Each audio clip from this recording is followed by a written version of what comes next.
Good morning students. Duality in linear programming खत्म हो चुकी है। उसके बस तुम्हें बेस ये देखना है कि तुम्हें एक प्राइमरी प्रॉब्लम को डुअल प्रॉब्लम में कैसे चेंज करना था, वो तुम्हें आ गया है। नेक्स्ट टॉपिक हमारा तुम देखना नया चैप्टर होगा तुम्हारी बुक में, ट्रांसपोर्टेशन प्रॉब्लम। इसके अंदर 3-4 मेथड्स आते हैं। अच्छा, ट्रांसपोर्टेशन प्रॉब्लम का मतलब समझो कि क्या होता है कि तुमने रॉ मटेरियल मंगवाया, अब तुम अपनी मिनिमाइज करना चाहते हो कॉस्ट, तो तुम ये देखोगे कि तुम सबसे मिनिमम कॉस्ट तुम्हारी कहाँ से पड़ेगी। अब मैंने रॉ मटेरियल मंगवाना है, अब मुझे रॉ मटेरियल 2 जगह से सस्ता पड़ रहा है। मतलब एक तो ए है, मैं कहती हूँ एक मैन्युफैक्चरर्स है जहाँ से रॉ मटेरियल आता है, एक बी है और एक ए फर्म है। इधर से भी रॉ मटेरियल आ सकता है, इधर से भी। एक का 45 रुपीज में मिल रहा है मुझे रॉ मटेरियल पर यूनिट के लिए, और एक का 50 में बन रहा है। लेकिन हो सकता है उनके ट्रांसपोर्टेशन चार्जेस आ जाए। ट्रांसपोर्टेशन में मुझे 10 रुपीज लग रहे हैं, यहाँ पे 5 रुपीज लग रहे हैं। तो इनमें कंफ्यूज हो जाता है कि मुझे कहाँ से क्या लेना पड़ेगा। अगर मैं 15 कर दूं तो यहाँ से, तो तुम ये देखोगे कि हमें बेस्ट कहाँ से, बेस्ट रूट कौन सा रहेगा कि जहां से रॉ मटेरियल सस्ता भी पड़े और ट्रांसपोर्टेशन में भी कम लगे। तो तुम्हें यहाँ पे देखना है कि हमें हमेशा अपनी कॉस्ट को मिनिमाइज करना है। तो ज्यादातर जो भी तुम्हारे सारे क्वेश्चन आएंगे वो क्या आएंगे, मिनिमाइज। मिनिमाइज किसको करना है, कॉस्ट को। कि भाई तुमने कोई भी बिजनेस स्टार्ट करना है तो तुम्हारा कॉस्ट कम लगे और प्रॉफिट ज्यादा हो, मतलब सेलिंग प्राइस ज्यादा हो। कॉस्ट कम लगे तो तुम यही देखते हो ना कि कॉस्ट मिनिमाइज करेंगे। तो ट्रांसपोर्टेशन प्रॉब्लम्स में हम अपनी कॉस्ट को मिनिमाइज करते हैं। अब जैसे यहाँ पे क्वेश्चन है तुम्हारा, the structure of transportation involves a large number of shipping routes. Shipping routes का मतलब समझ गए कि हमें अपने रूट्स चेक करने हैं कि कहाँ से मेरा रॉ मटेरियल शिप्ड होगा और कहाँ तक होगा।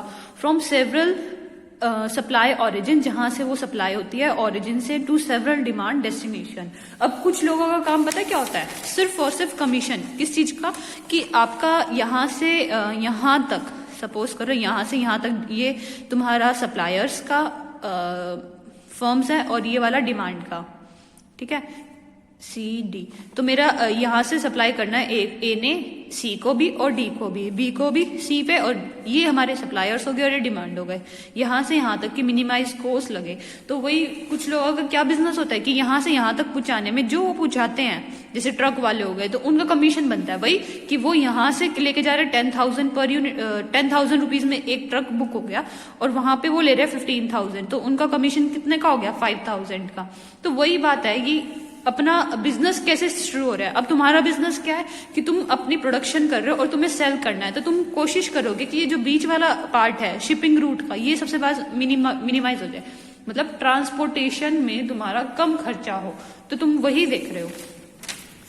The objective is to determine the number of units of an item which should be shipped from an origin to destination in order to satisfy the requirement quantity of goods and service at each center within the limited quantity of goods and service apply at the minimum. Main line last में लिखी हुई है उन्होंने कि हमारा objective क्या है, minimum transportation cost का, किधर से किधर तक का, कि हमें नंबर ऑफ यूनिट्स देखनी है कि एक जहां से बन रही है और कहां तक डेस्टिनेशन तक पहुंचानी है, ताकि उनकी रिक्वायरमेंट भी पूरी हो जाए, ठीक है, और लिमिटेड गुड्स में ही काम चल जाए तुम्हारा, ठीक है। तो वो यही बोल रहा है, गुड्स एंड सर्विसेज का मतलब तुम्हें कम से कम अपना, मतलब जैसे हायर करने पड़े ट्रक्स या फिर मैन पावर भी चाहिए होते, तुम्हें लेबर भी चाहिए होता है, कि कम से कम लगा पाओ और हमारा क्या हो जाए, सेटिस्फेक्शन हो जाए किसकी, कि जो हमें जितनी अमाउंट ऑफ गुड्स हमें पहुंचानी थी ऑरिजिन से डेस्टिनेशन पे एट मिनिमम ट्रांसपोर्टेशन कॉस्ट। तो ये जो मेन पार्ट है एग्जाम में आ सकता है क्वेश्चन में, कि कैसे तुम्हें एक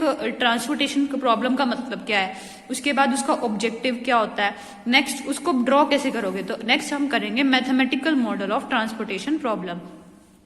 अब इसका मॉडल बनाएंगे मैथमेटिक्स में। Mathematic model formulation of transportation problem of transporting single commodity from 3 sources to 4 demand destination. अब वो बता रहा है कि हमने क्या किया कि 3 तो सप्लायर्स है मेरे ABC, और डेस्टिनेशन कहाँ कहाँ पहुंचाना है, DEFG मान लो, ये 4 डेस्टिनेशन पे पहुंचाना है, ठीक है। The sources of the production are एक तो प्रोडक्शन फैसिलिटी होगी, एक वेयर हाउस हो गया, यहाँ पे वेयर हाउस हो गया, यहाँ पे प्रोडक्शन होगी, और ये सप्लाई पॉइंट हो गया, और जहां जहां पहुंचाना है वो बता रहा है, ठीक है। ये तो एक एग्जाम्पल के तौर पर तुम्हें ले रहे हैं कि हमने 4 तो सप्लायर्स लिए और 4 डेस्टिनेशन लिए। डेस्टिनेशन लिया, डिमांड डेस्टिनेशन। और डेस्टिनेशंस क्या है? Consumption facilities, warehouse and demand points. ठीक है, तो ये वो बता रहा है। देखो 3 तो सोर्सेज बना दिए, S1, S2, S3 और 4 डेस्टिनेशंस बना दिए। अब वो क्वेश्चन बोल रहा है, a company has 3 production facilities S1, S2, S3 with production capacity of 7, 9, 18। तो प्रोडक्शन कैपेसिटी कितनी है उनकी? 7। टोटल कैपेसिटी कितनी है? 7, 9 और 18 इन हंड्रेड्स बोल रहा है। ये 100 मतलब 700, 900 और 1800 पर week of a product respectively. कि S1 कितनी प्रोडक्शन दे सकता है? 700, S2 दे सकता है 900 और ये कितनी दे सकता है? 1800। तो तुम्हें हंड्रेड्स नहीं लिखने, क्योंकि सारा काम हमारा 100 बाहर कॉमन हो जाता है ना एक तरह से, लास्ट में हंड्रेड्स में आंसर दे देंगे हम। ठीक है, तो इसने लिखा कि इनकी कैपेसिटी इतनी है बनाने की, और डेस्टिनेशन को कितना चाहिए वो दे रखा है कि फर्स्ट वाले डेस्टिनेशन को 5 चाहिए, इसको 6 चाहिए, इसको 7 चाहिए और इसको 14। ठीक है, पर वीक में रिस्पेक्टिवली। तो transportation cost per unit between factories to warehouses are given in the table. ये टेबल में गिवन। देखो यहाँ पे क्या हो रहा है कि ये जो चीज है बता रहा है कि S1 ने D1 को कितने दे दी? 19 यूनिट्स दे दी, और S1 ने D2 को कितनी दी थी? 30। ऐसे करते करते इनके, और उसके बाद इसने बोला D1 को टोटल डिमांड कितनी चाहिए? 500।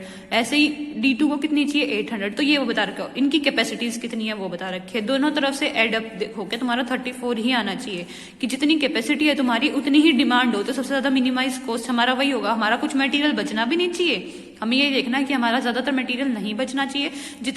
जितनी डिमांड है ना उतनी कैपेसिटी हो जाए तो दोनों बराबर हो जाएंगे, तो हमारा फायदा है इसमें। Model formulation. अब मॉडल फॉर्मुलेशन के लिए देखो इसमें लिखा है ना, formulate this transportation problem to minimise. हमेशा ध्यान रखना है किसको मिनिमाइज करना? टोटल ट्रांसपोर्टेशन कॉस्ट को। लेट XIJ माना number of units of product to be transported from factory I to warehouse J। अब वो क्या कर रहा है कि I का मतलब क्या है? जैसे हम मैट्रिक्स को लिखते हैं, यहाँ पे क्या लिखेंगे? A11, यहाँ पे A21, यहाँ पे A31, A12, A13। तो 1 क्या है हमारा? देखो सब में 1 है, तो 1 कौन है? सोर्स है। और ये 1, 2, 3 ये कौन है? डेस्टिनेशंस है। तो I और J को बता रहा है कि I जो है वो हमारे सोर्सेज हैं, लिख दिया इसने, फैक्ट्री आई, और फैक्ट्री मतलब sources, and to warehouse, तो जे हमारे क्या? डेस्टिनेशंस, वही लिख दिया इसने। द ट्रांसपोर्टेशन, ये नाम दे दिया X11, X12, X13, A11 लिखना हो तुम जैसे मैट्रिक्स को लिखते थे वैसे ही लिखा हुआ है, कंफ्यूज होने की जरूरत नहीं है। The transportation problem is stated as LP मॉडल एज फॉलोस। मिनिमाइज करना है, तो सबसे पहले तुम्हें पता है LP प्रॉब्लम के लिए तुम्हें क्या चाहिए होता है? Objective function. तो ऑब्जेक्टिव फंक्शन हमने बना लिया Z, और वो कौन होता है? ट्रांसपोर्टेशन कॉस्ट, और उसको हमने क्या करना है? Minimise Z। फिर आगे देखना है, इसने ट्रांसपोर्टेशन कॉस्ट को क्या लिखा है? 19X11, देखो ये रहा 19, 30X12, 50X13, 10X14। फिर आगे वही मैट्रिक्स के हिसाब से लिखना है, ये 2 1 हो जाएगा, 2 2, 2 3, 2 4, वही लिखा हुआ है। बस X लिख देना, मैंने A लिखा था। यहां तक सबको ले लिया, नहीं यहां तक 20X34 तक। अब कॉन्स्टेंट देखना है, subject to the constants. Constants क्या है कि X11 plus X12 plus X13, ये नहीं देखना तुमने, ये तो हमारे ऑब्जेक्टिव फंक्शन में आ गया। ठीक है, हमें क्या करना है इसमें, इन सब की कैपेसिटी कितनी थी? 7। किसकी? S1 की। X11, X12, X13, X14 कितनी होनी चाहिए? 7। X21, X33 ये सबका सम कितना होना चाहिए? कैपेसिटी कितनी है? 9, और ये 18। ठीक है, ये 18 हो गई। फिर बोला रिक्वायरमेंट कॉन्स्टेंट्स। रिक्वायरमेंट कॉन्स्टेंट्स में क्या था कि जो हमारी डिमांड है वो कितनी होनी चाहिए? X11, X21 और X31 इक्वल टू 5। तो वो ऐसे लिख दिया। एक बार तो तुम्हें रोज को लेना है एडअप करके, एक बार ही हमने कॉलम्स को लिया, लिखा यहां तक। तो ये तुम्हारा बन गया मॉडल। अब तुम्हें देखने में मुश्किल लग रहा है, लेकिन हम इसको और आसान तरीके से कर देंगे। ये तुम्हारा मॉडल फॉर्मुलेशन है। अगर एग्जाम्पल में आ गया, क्वेश्चन एग्जाम में आ गया कि तुम्हें मॉडल फॉर्मुलेट करके दिखाओ विद एन एग्जाम्पल कोई भी ट्रांसपोर्टेशन मॉडल का, तो तुम अपने अकॉर्डिंग ये सब कैलकुलेशन ले सकते हो। कैलकुलेशन तुम्हारे ऊपर है सारी, तुम अपनी तरफ से टेबल बनाओ, लेकिन तुम्हें प्रेजेंट कैसे करना है वो बता रही हूँ। ये इसी टाइप से तुम्हें प्रेजेंट करना है, और सारे के सारे एक्साइजेज क्या होने चाहिए? Greater than 0। In above LP प्रॉब्लम there are M into N। तो कॉन्स्टेंट्स देखो, इसने बोला कितने हैं? M कॉलम्स और N रोज मान लो। कितने हैं? ये कितनी रोज है? 1 2 3 3 रोज। N कितने कॉलम्स है? 4। तो 12 मिल जाएंगे। 3 इंटू में 4, 12 डिसीजन वेरिएबल्स होंगे। तो तुम देख लो कितने बने तुम्हारे variables. And excises and M plus N। तो तुम्हें ये देखना है कि डिसीजन वेरिएबल कितने होंगे। तो नंबर ऑफ कॉलम, जैसे ऑर्डर निकालते ना एक मैट्रिक्स का, वैसे निकालो, उससे पता लग जाएंगे मेरे डिसीजन वेरिएबल्स कितने होंगे। तो यहाँ पे बन रहे 12। देखो काउंट भी करके देख लेना कितने बनेंगे, 12 बनेंगे। और कॉन्स्टेंट्स मतलब कंडीशंस कितनी होनी चाहिए, तो उन दोनों को एडअप कर दो। मल्टीप्लाई करोगे तो तुम्हें डिसीजन वेरिएबल्स मिल जाएंगे, और एडअप करोगे तो कॉन्स्टेंट्स मिल जाएंगे। तो 7 कॉन्स्टेंट्स आ जाएंगे। ठीक है, where m are the number of rows and n are the number of columns. तो ये तुम्हारा हो गया model formulation. Next general mathematical model कह रहा है, मतलब इन सबको इन्होंने जनरलाइज कर दिया। ये तुमने एग्जाम्पल से लिया था, तो जनरलाइज में बस क्या करा इसने, यहाँ पे देखो, यहाँ पे समेशन समेशन लिख दिया क्योंकि ये सबका एडअप चल रहा था, ठीक है। और ये x11 का एडअप भी हुआ, x1 का देखो x1 1 2 1 3 1 4, फिर 2 1 2 2 सारे आगे ना, तो इसने इसको जनरलाइज करके लिख दिया summation i from 1 to m, j from 1 to n, cij xij। तो तुम्हें बस इसमें जनरलाइज करके लिख दिया, ये एग्जाम्पल था और ये इसका जनरल पार्ट था। यहाँ पे क्या था, एआईज क्या है, इनको इन्होंने एआई नाम दिया और इनको इन्होंने बीआई नाम दिया। तो ये सारे के सारे समेशन कौन वेरी कर रहा है, देखना इधर 1 1 1 2, तो 1 तो फिक्स है ना, तो तुम फर्स्ट कंडीशन क्या बन जाएगी, समेशन x1 j लिख दो इधर is equals to a1 j, ठीक है। ए जे लिख लो या आई लिख लो, जो भी लिखना है। तो इसने क्या किया, उसके अकॉर्डिंग लिख दिया समेशन। कौन वेरी कर रहा है, ए, ये तो ए कंडीशन हुई ना x1 के अकॉर्डिंग। अब 1 भी वेरी करवाना है, देखो इसमें दो समेशन आ जाएंगे हमारे 1 और इधर देखो इधर क्या बनेगा x2j, ऐसी x3j बनेगा। तो उससे बेटर इन्होंने क्या कर दिया, आई जे कर दिया। देखो समेशन आई जे, जे कहां से वेरी कर रहा है 1 से n, और पीछे भी लिख दिया आई भी वेरी करना चाहिए। तो तुम्हारा एक बार जे वेरी कराओगे, आई को फिक्स रखो, आई को तुमने मान लिया 1 है तो 1 के लिए फिक्स कर दिया मैंने। तो ये क्या बन जाएगा summation x1 j from 1 to n, ठीक है। 1 को फिक्स कर दिया, आई को क्या ले लिया 1 फिक्स कर दिया। अब उसको j को वेरी कराते रहो, तो क्या बनेगा फर्स्ट x11 x12, क्योंकि j को वेरी कराना है, 1 को तो फिक्स रखना है तुमने, x13, और कहां तक जाना है, क्वेश्चन में 4 है तो 4 लिख देंगे n को, x14। तो ये आ गया तुम्हारा। फिर i को वेरी करा दोगे 2 पे, 2 पुट कर देते हैं i को, तो यहाँ पे 2 फिक्स रहेगा सब में, 2 यहाँ पे फिक्स रहेगा और j वेरी करता रहेगा। तो तुम्हारी ये वाली कंडीशन जनरलाइज करके इसने ये लिख दी, सिमिलरली ये लिख दी। तो ये तुम्हारा जो जनरल पार्ट लिखा है, बेशक तुम्हें याद होता तो ठीक है, नहीं तो तुम एग्जाम्पल से भी एग्जाम में शो कर सकते हो। फिर ये बोल रहा है एग्जिस्टेंस ऑफ फिजिबल सॉल्यूशन, कि फिजिबल सॉल्यूशन कब होगा। तो इसने बोल दिया, ये भी कंडीशन इंपॉर्टेंट है, याद रख लेना क्या है, a necessary and sufficient condition for existence of a feasible solution to transportation problem is कि टोटल सप्लाई किसके इक्वल होनी चाहिए, टोटल डिमांड के। अगर ये दोनों फुलफिल हो गई तो हमारा सबसे बेस्ट सॉल्यूशन, फिजिबल मतलब ऑप्टिमम सॉल्यूशन भी बोल सकते हो, फिजिबल मतलब जो एग्जैक्ट सॉल्यूशन देगा हमें, ठीक है। तो ये टोटल सप्लाई किसकी इक्वल होनी चाहिए, टोटल डिमांड की, कि तुम्हारा जितना भी टोटल सप्लाई है वो टोटल डिमांड, तुमने डिमांड भी फुलफिल कर दी और तुम्हारा कुछ मटेरियल बचा भी नहीं, तो तुम्हारा क्या हो गया, वो मिनिमाइज कॉस्ट में और प्रॉफिट मैक्सिमम हो गया। The total capacity must be equal to the total requirement, ठीक है। ये एग्जांपल दे रखा है, इसको नहीं देखना, मैं तुम्हें क्वेश्चंस कराऊंगी, क्वेश्चन से और बेटर लगेगा तुम्हें।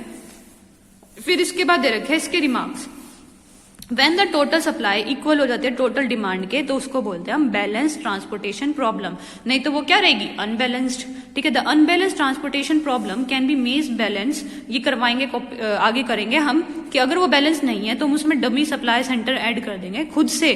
कि डमी क्या होता है, कि खुद से हमने एक डमी बना दिया, मतलब एक मॉडल बना दिया, उधर सप्लाई कर दिया सप्लाई सेंटर, क्योंकि डिमांड या तो डिमांड नहीं हो रही पूरी, या तुम्हारे सप्लाई पूरी नहीं हो रही, डिमांड ज्यादा है सपोज। अनबैलेंस्ड कब होगा, बैलेंस तो तब होगा ना जब सप्लाई किसके इक्वल हो, डिमांड के। और अगर ये तो बैलेंस हो गया, और अनबैलेंस में दोनों चीज पॉसिबल है। अनबैलेंस के लिए ये हो सकता है कि सप्लाई कम रह गई तुम्हारी, किससे, डिमांड से। तो हम क्या होता है, 3 सेंटर बना रखे थे ना, तो हम एक चौथा सेंटर और ऐड कर देते हैं, इसको बोल देते हैं डमी सप्लाई सेंटर, डमी, ताकि हमारी कैलकुलेशन आसान हो जाए। और अनबैलेंस में दूसरा केस क्या हो सकता है कि सप्लाई तो ज्यादा है पर डिमांड कम है, तो हम क्या करेंगे, D1 D2 D3 तक तो थे हमारे डिमांड सेंटर्स, D4 तक एक डिमांड सेंटर और बना देंगे, वो डमी डिमांड सेंटर बन जाएगा D5। तो वही बोल रहा है कि दोनों को बैलेंस करने के लिए हम क्या करते हैं, डमी सप्लाई सेंटर या डमी डिमांड सेंटर बना देते हैं। When the number of positive allocations at any stage of the feasible solution is less than the required number, then the number of independent constant the solution is to be degenerate. तुम्हारा degenerate कब होगा, जब rows m plus n minus 1 ये इससे ज्यादा कम हो तुम्हारा feasible solution. Feasible solution क्या आएगा, जितने भी वेरिएबल्स हैं उन सबका आंसर आएगा कि x11 का आंसर 2 है, x21 को तुमने क्या लेना है 3, तो ये टोटल कितने थे, 12 कॉन्स्टेंट्स थे। तो अब ये बोल रहा है जितने भी, मतलब अब जब तुम्हारे सॉल्यूशन आएंगे, जो तुम्हारा सॉल्यूशन आएगा ना, वो जैसे वहां पे था 3x4 का मैट्रिक्स है ना, 3 4 4, तो तुम्हारा 6 तक, अगर 6 के लिए सॉल्यूशन आ रहे हैं, 6 सॉल्यूशन आ रहा है, 6 वेरिएबल्स का सॉल्यूशन आ रहा है, तो हमारा वो क्या कहलाएगा, जनरेटिव। और नॉन डीजेनरेट कौन सा होगा, देखो इसने बोला कि अगर सॉल्यूशन आ रहा है तो वो डीजेनरेट है, और नहीं तो वो नॉन डीजेनरेट हो जाएगा। अगर लेस देन हो गया, अगर 5 आ रहा है हमारे आंसर, 5 तक आ रहा है आंसर, मतलब 5 आंसर्स मिल रहे हैं, एक वेरिएबल रह गया जो हमारा सेटिस्फाइड नहीं हो पा रहा, तो उसको बोलेंगे नॉन डीजेनरेट। ये बेटर तुम्हें तब समझ आएगा जब हम क्वेश्चंस करेंगे, क्वेश्चंस में पता लग जाएगा डीजेनरेट और नॉन डीजेनरेट को क्या बोलते हैं। एलोकेशंस का मतलब क्या होता है, देखो यहाँ पे एक टेबल है, ठीक है, इधर ये कॉस्ट दे रखी है कि 19 रुपीज पर कोस्ट है S1 से D1 तक। ये क्या है, तुम्हारी कॉस्ट है कि अगर S1 से D1 तक हम कुछ मटेरियल पहुंचा रहे हैं तो 1 यूनिट का चार्ज है तुम्हारा 19 रुपीज। ऐसे ही S1 का D2 तक पहुंचा रहे हैं तो तुम्हारे कितने चार्जेस लग रहे हैं, 30। ये एलोकेशंस है। एलोकेशंस का मतलब कि मैं S1 से D1 तक कितनी दे रही हूँ अपनी रॉ मटेरियल 5, इधर दे रही हूं मैं 2 रॉ मटेरियल। इसकी टोटल हमारी सप्लाई कितनी थी, 7, 5 यहाँ दे दी, 2 यहाँ दे दी, तो हमारी सप्लाई यहाँ से पूरी हो गई। यहाँ पे इनके पास कुछ नहीं बचा देने को, ऐसे S2। तो ये एलोकेशंस होती है, जो यहाँ पे सर्कल लगा रखे हैं, जो खाली रह गए ये वाले, तो उनके लिए बात कर रहा है ये। Cells in the transportation table having positive allocations will be called occupied cells, otherwise non-occupied। जो जिनके पास पॉजिटिव चीज होंगी वो सारे ऑक्यूपाइड है, और जो खाली है उनको नॉन ऑक्यूपाइड बोल रहा है। तो ये तुम्हारे थे मेन रिमार्क्स। कल से हम करेंगे इनके एल्गोरिथम, या 3 मेथड्स है, north west, least corner and Vogel's approximation या पेनल्टी मेथड। इन तीनों सॉल्यूशन से बेस्ट सॉल्यूशन कौन सा होगा बताऊंगी। वोगल्स होता है कि कैसे हमने सबसे मिनिमम कॉस्ट किस में लगनी है, ठीक है, तो तुम वो करके देखेंगे, ठीक है, वो कल करेंगे।